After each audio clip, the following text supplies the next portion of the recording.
the rest of chapter 5. It got very exciting. Do you remember Stacey DeLacy, the boy with a funny old name? He's on the beach and he's found all those sea monkeys. He's popped them out of the seaweed and he's now got a whole load he's turning into his army. Stacey DeLacy knew that his parents would never let him keep anything as stinky and repulsive looking as these monkeys.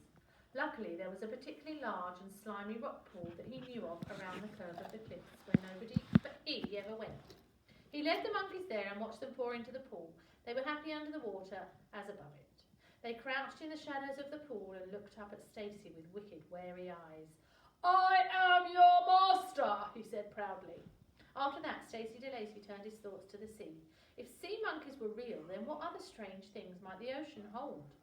Between trips to the rock pool, where he fed and gloated over his glowing monkey band, he talked to sailors at the harbour. He peered at old books in secret libraries, and he learned of the hallowed shallows. He learned of mermaids, drowned cities. He learned of the rambling isles and the night of the gathering that they held on the night of the Seawigs. Monkeys are all very well, said Stacey DeLacy to himself, but if I had my own rambling isle, think how powerful I'd be then. He liked the idea of roving the world on his own island, being mean to people. So he started scouring the beach for interesting things the sea washed up and leaving them just above the tide line on a tall rock just offshore. If the night of the Seawigs were real, he thought, no rambling isle would be able to resist such top-notch wig ingredients. And sure enough, one foggy evening, he heard great sloshing footsteps move through the waves towards that rock. He saw a giant shape moving in the mist. He heard the rambling isle grumbling to itself as it sifted through the pile of driftwood and old fishing nets he'd left.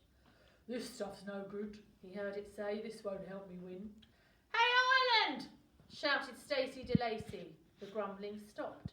The thing in the fog stood listening. "You want to win this stupid Seawigs thing?" yelled Stacey. "You should steal the best stuff from the other islands' wigs. And if you can't do that, just nobble them, ruin their wigs so they can't win." As luck would have it, the island Stacey was talking to was none other than the bad old Thurlestone, meanest of all the rambling isles. The Thurlestone liked the way this boy thought. "How?" it asked.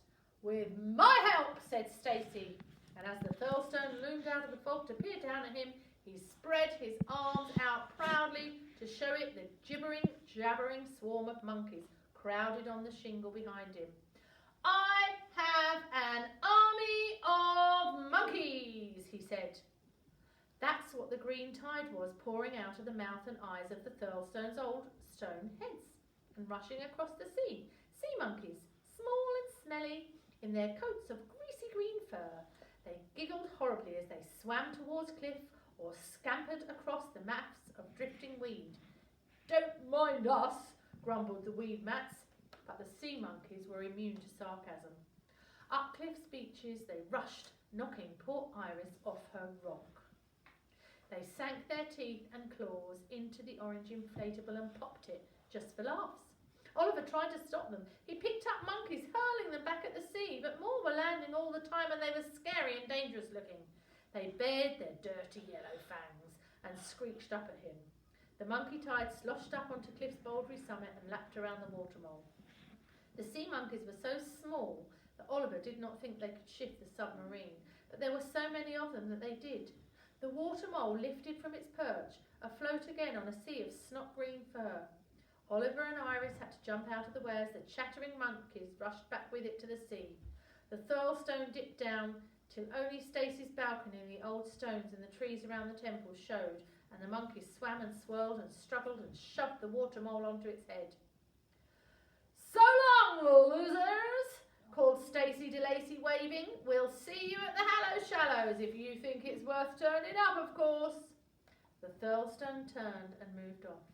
The glass orbs, which were Oliver's parents' prison, bobbed on either side of it, towed on their tethers of rope, with Mr. and Mrs. Cripps waving sad goodbyes inside them. Sea monkeys went scurrying back to their nests in the old stone heads, and the water mole shone so brightly in the slanting sunlight that Oliver could see the gleam of it long after the wicked islands had dwindled to a speck on the horizon. That went well, said the watching weed. And that's the